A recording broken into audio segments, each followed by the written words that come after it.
যেই সমস্ত কারণে রোজা ভেঙে যায় এবং শুধু কাজা আদায় করাটা ওয়াজিব, এর ভিতরে 1 নাম্বার হলো নাকে বা কানে যদি কেউ পানি ঢুকিয়ে দেয়, তেল দেয়, ওষুধ দেয়, নাকে কানে পানি, তেল, ওষুধ এইগুলি ঢুকালে রোজা থাকবে না ভাঙবে?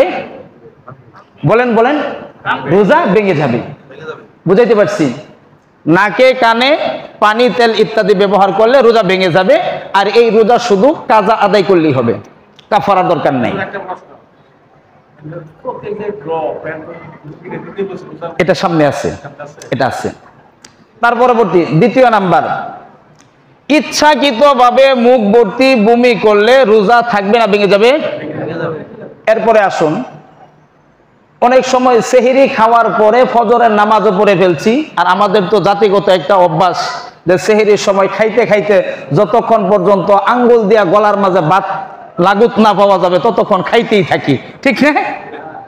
এটা অনেকের হইতেও পারে, এটা আমাদের একটা কালচার। তো সম্মানিত শুধু প্রিয় দিনী ভাইয়েরা, তো ওই যে অনেক খাওয়া হয়, তো ফজরের নামাজ কেউ অনেক সময় পড়ে, আবার পড়েও না। তো সেহরি খায়া শোয়ার পরে অনেক সময় ডেকুর আসে, ডেকুরের সাথে কিন্তু বমি আসে, কথা বলেন ঠিক কিনা? এই বমিটা পরিমাণ এটা কিন্তু ইচ্ছাকৃত না, অনিচ্ছাকৃতভাবে আসতে ফেলে দেন।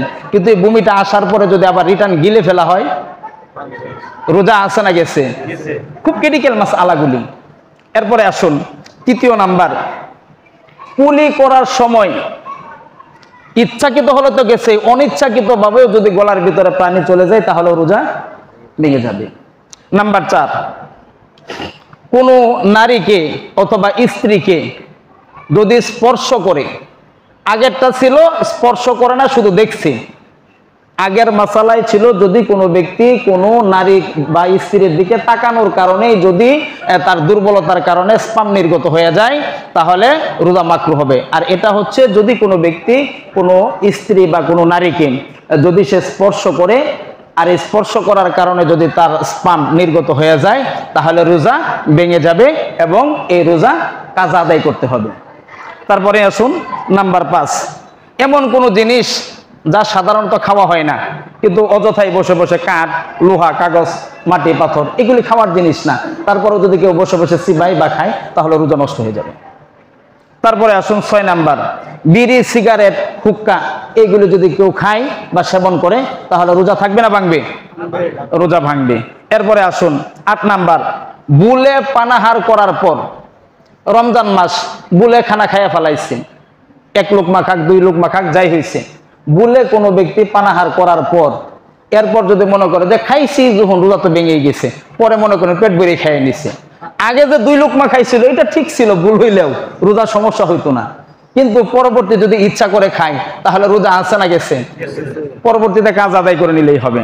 তারপরে আসুন, রাত আছে এরকমটা মনে করে সুবে সাদিকের পরেও যদি খানা খায় তাহলে রোজা আছে না গেছে? গেছে।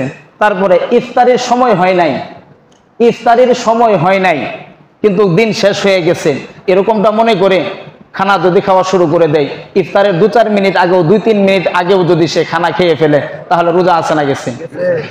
এজন্য এই বিষয়গুলি সর্বোচ্চ সতর্কতার সাথে আমাদের কাজ করতে হবে।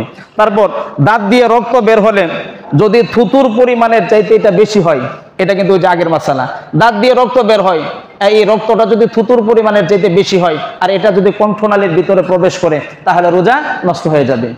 এজন্য যদি কারো দাঁতের সমস্যা থাকে এই বিষয়টা সর্বোচ্চ গুরুত্ব দেওয়ার চেষ্টা করবেন। তারপরে কেউ জোরপূর্বক ভাবে রোজাদারের মুখে কোনো কিছু ঢুকিয়ে দিলে এবং তা যদি কণ্ঠনালী পর্যন্ত চলে আসে তাহলে রোজা নষ্ট হয়ে যাবে। এই অবস্থায় রোজা মাকরুহ হবে, সরাসরি ভেঙে যাবে না, আর যদি ইচ্ছাকৃত হয় তাহলে রোজা নষ্ট হয়ে যাবে। নাম্বার 5, মাস্টারবেশন, বাংলা কথায় যাকে বলা হয় হস্তমৈথুন, হস্তমৈথুন করার কারণে যদি বীর্যপাত হয় তাহলে রোজা ভেঙে যাবে। নাম্বার 6, পেশাবের রাস্তায় অথবা মহিলাদের যে রাস্তা রয়েছে এইখানে যদি ভিজা আঙ্গুল অথবা মনে করেন তেল দেওয়া আঙ্গুল, এটা যে কারণে যদি ওষুধ লাগানো হয় তাহলেও ভেঙে যাবে। বুঝাইতে পারছি? এজন্য সর্বোচ্চ সতর্ক থাকতে হবে। আল্লাহ তাআলা আমাদেরকে বোঝার তৌফিক দান করুক। তারপর আসুন 19 নাম্বার, মুখে পান রেখে ঘুমিয়ে গেছে, আমরা যারা পান খাই, হ্যাঁ এদের জন্য সর্বোচ্চ সিকিউরিটি এটা। সেহেরির সময় আছে, আধা ঘন্টা আগে খেয়েছি, মুখের মধ্যে পান দিয়া বিছানার মধ্যে পিঠ ডালান দিছি, আলহামদুলিল্লাহ ঘুমাই গেছি। এই পান যদি পরে সকালেও থাকে তাহলে কিন্তু রোজা থাকবে না। এজন্য পান খেয়ে যখন তখন ব্রাশ করে কুলি করে তারপরে আমাদেরকে শুইতে হবে। এরপর আসুন 22 নাম্বার, স্ত্রী বেহুশ অবস্থায় অথবা ঘুমাই রয়েছে, এই অবস্থায় যদি কোনো পুরুষ বা কোনো স্বামী যদি স্ত্রীর সাথে সে মিলিত হয়, এই অবস্থায় স্ত্রী শুধু রোজা আদায় করলেই হবে, পরবর্তীতে কাজা। আর যেই স্বামী এই কাজ করছে ঘুমের অবস্থায়, তাকে কাজাও আদায় করতে হবে, কাফারাও দিতে হবে। বুঝাইতে পারছি?